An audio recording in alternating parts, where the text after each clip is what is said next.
Good morning. Thank you so much for joining us. It is the 18th of February. It is a wonderful Friday. The weekend is here. Thank you so much for joining us on another episode of Daily Car News. I've got very interesting stuff for us today. We have pricing confirmed on the Subaru WRX, the next generation, and also a very weird spec that I'm not too keen on the GT model. We have a new plant coming from Nissan and Infiniti in the United States, and also Ford is barking up Tesla's tree with dog mode. Yes, we have another competitor for dog mode that's coming to electric cars. All of that and more is to come later today on Daily Car News.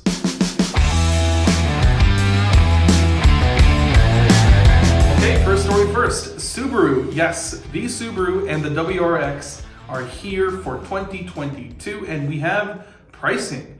The fully loaded model is $42,890 MSRP. That is the CVT only GT model sitting at the top of the lineup.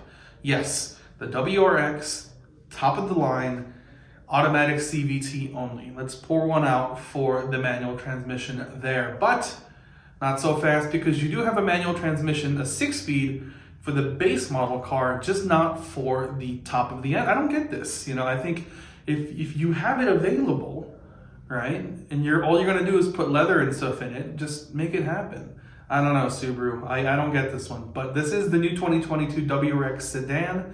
We don't have a hatchback or a wagon that is in Australia and that only comes with the CVT, so I guess we might have missed the bullet there, but oh well. The car is starting at $30,100 for the base model, all the way to $42,890 MSRP for the GT top of the end model. A 6-speed manual is standard, and again, the CVT automatic is an extra $1,850 to $2,250 on top of your car. That is just the option. And you're getting sort of different price hikes in between there from, it rises an extra $1,680 to,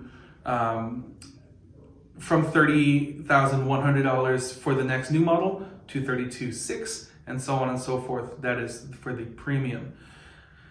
I think save the manuals, enthusiasts. We don't need to worry that much because technically the manual is still there, but it's the writing is more on the wall than it has ever been, right? With electric cars coming around, I guess Toyota has their electric car sort of simulated manual thing, but this is a sad sight to see in many ways, because that it's towards the end, right? We don't have the wagon that is available is only in Australia, and that only comes with the CVT, and the manuals that are available here are only on sort of the base model cars, and you can get the top of the line premium model Subaru WRX with a manual. So it's okay. All in all, the car is good. 271 horsepower from the 2.4 liter flat 4 turbocharged engine. That is standard all across the board. The WRX is a good car, and it's grown up with this model, but there's also a little sadness in our hearts for us manual enthusiasts. Sorry if you can hear the train in the background. That we are filming this live, as you will, and I want to make sure we get this to you. So, train, thank you so much for making yourself known. Nissan and Infiniti preview EV sedans coming in 2025, and they are opening a plant in Mississippi. Let me see if I can get the name here. Of the Canton, Mississippi is one of two places that Nissan and Infiniti will build two factories. This is for the next EV, right? One Nissan branded, one sportier luxury Infiniti branded, and they're both sedans. That's the crazy thing. They're both sedans. And we only have sort of these weird silhouettes of the cars in the clouds or in like this sparkling light. So nothing too telling yet, but they're both sort of, sportback sedans, or maybe even possibly Tesla Model S style hatchbacks.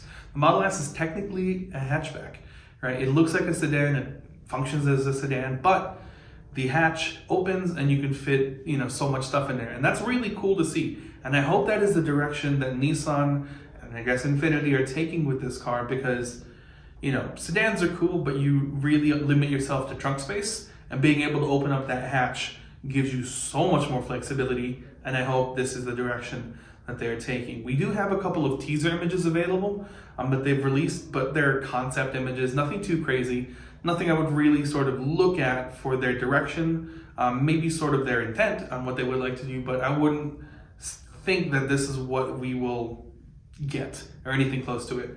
I'm looking at starting prices for the 2023 Ariya electric crossover in the US later this year for around $47,125 MSRP. That is built in Japan. That is in Nissan, but I don't know what we're gonna get here in the United States. Maybe they'll release something later towards the end of the year, but right now all we have is just these sort of silhouette type of concepts that no one really appreciates in the car industry. Show us the car, Nissan. Show us the car.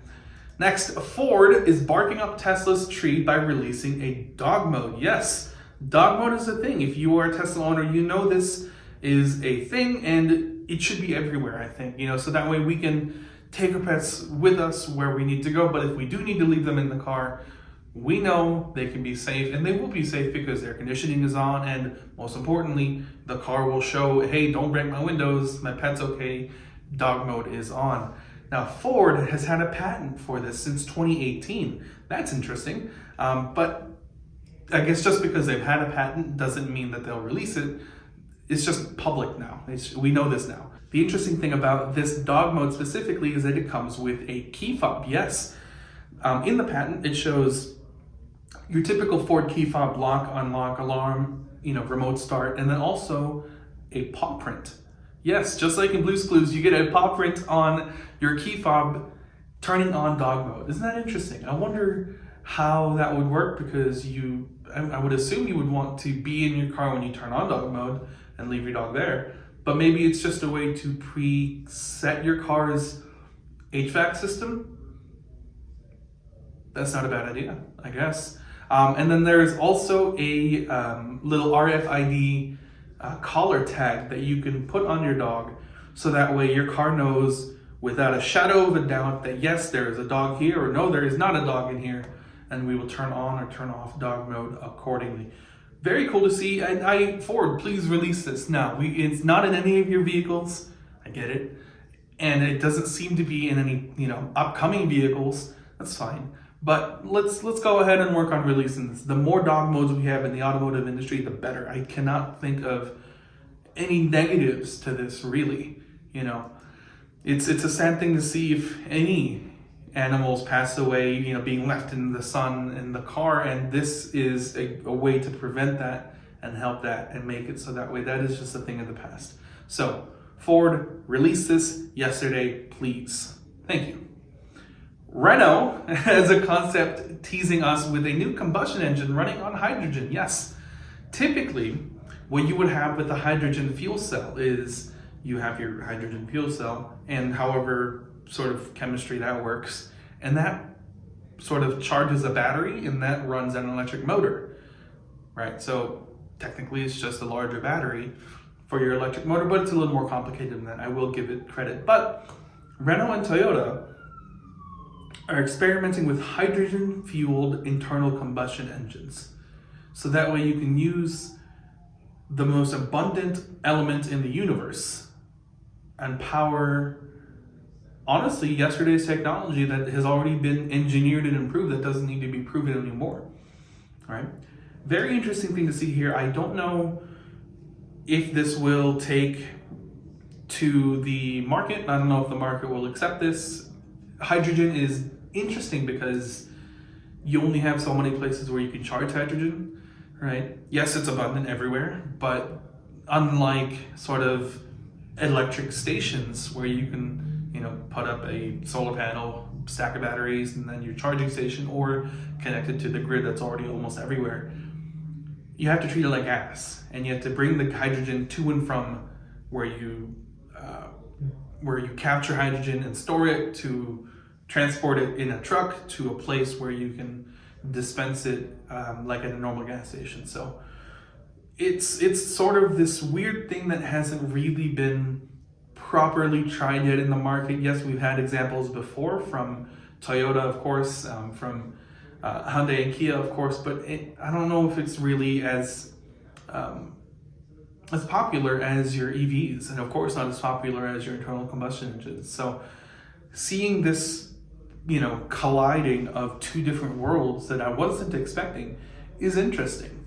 Now, what we have is a Toyota Mirai or Toyota Yaris Super Mini, right? Toyota has built a couple of these, and they have 3-cylinder, 1.6 liter turbocharged engines sourced from the GR Yaris, but powered by the hydrogen engine. So Toyota is doing their thing. They are testing this out, and I hope it works. That'd be pretty interesting, but the infrastructure, as we know, if you are in the EV world, you know that infrastructure is everything. That is what we compete with the gas world on, because without infrastructure for electric vehicles, you can't really get anywhere, and less so with hydrogen. So best of luck to this. I think, the concept is cool.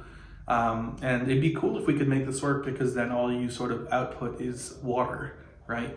But we'll have to see, how they make this work, especially with a combustion engine. That'd be very interesting to see, because then you sort of have this this chemistry that's just unheard of that's happening in your car. So, but best of luck to Toyota and Nissan and Renault with that. Now, second to last story of the day. If you are in the billionaire, 100 millionaire tax bracket and you're looking for your next electric supercar, then have I got news for you. Rimac and the Nevera are testing or have completed the testing for the new car. So yes, Rimac, the Croatian electric supercar company that has since merged with Porsche and Bugatti, by the way, talk about a flex, have finished crash testing their Nevera. This is the newest car coming from the Croatian and I guess, now Porsche-owned company. And it carries a hefty price tag of $2.4 million per car. And it will only have 150 examples. So if you're listening to me now and you want to get yourself a Rimac Nevera, go ahead and make sure you get on that. Because not many will be available. It'll have nearly 2,000 horsepower and can hit 0 to 60 in less than 2 seconds. Super cool to see here. The Rimac is, if you've been tied into the supercar circles or the electric car circles, you'll know that Rimac is up there. They are up there along with like Koenigsegg. Tesla has led the way in terms of production, normal cars for people. And yes, the Plaid Model S competes in this territory, but this is crazy. 2,000 horsepower in a supercar, all electric, $2.4 million MSRP, I assume. This is ridiculous. I can't wait to see what this is going to be like. When they hit the streets and people start testing them. I can't wait to watch all the videos on the Rimac Nevera. So again, if you are in this market and you happen to have an extra $2.5 million lying around and you want to get yourself the next greatest thing in electric supercars, call up Rimac and let them know that you'd like to place an order, because crash testing is done and they just need to finish the rest of the car. So good luck to you, and good luck to Porsche and Rimac for that.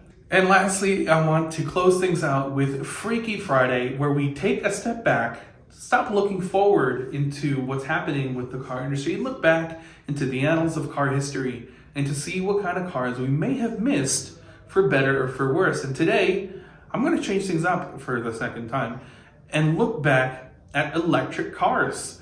Did you know that the electric car is older than the Tesla Model S, the Tesla Roadster, the Nissan Leaf? It's older than all of that. It's older than the 80s. It's older than the 1950s. It's older than the internal combustion engine. Yes, the electric car, the first electric car, was made in 1828 by a Hungarian priest and physicist, Ányos Zseldik. He invented an early type of electric motor, and he created a small model car powered with this new motor, right? Between 1832 and 1839, a Scottish inventor, Robert Anderson, also invented a crude electric carriage. And in 1835, Professor Sir Brandis Stratton of Groningen in the Netherlands and his assistant, Christopher Becker, have also invented a small-scale electric car powered by non-rechargeable primary cells. So this was crude early chemistry, where you're taking bits of copper and this and that. I don't know anything about batteries, but this is the very beginning of batteries in the early 1800s. Can you imagine that? Back in the early 1800s in Europe, when like people are running around on horses, and then you just have this silent motor wagon just sort of driving by. That'd be great. Imagine the world we would have if that had, been a thing. Later in the 1850s and the 1860s, they became more of a thing. We have a tricycle in 1881, which is, I guess, the world's first electric car because it was sort of made it more en masse rather than single unit examples. But, the internal combustion engine, the oil industry, Henry Ford all played a part in turning the electric car industry on its head and gave us the internal combustion engine, for better or for worse, because it really did, sort of mobilize the masses. Because back in the day, you really needed to be a proper chemist to do what they were doing then. And, now we have electric cars, but could you imagine what that would have been if we had started the development of electric cars back in 1830 all the way now to today? We'd be flying. We'd be flying for sure. So very cool to look back on what could have been a thing. If we had different things play out in the past, maybe we could be driving, amazing supercars or amazing cars that are just incredibly ridiculous, and the world is, so much better, and there's no problems at all because we had continued with the electric car back in 1880. So super cool to see a look back in the past there. Thank you so much for joining me for a weird episode of, well, not really a weird episode, but another episode of Freaky Friday.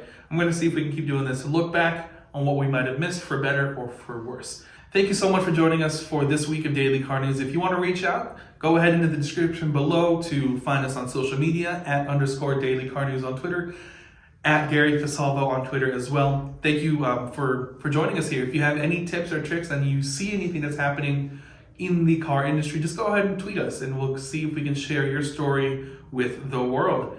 As always, my name is Gary Fasalvo. This is Daily Car News. We'll see you on Monday. Have a good weekend and take care.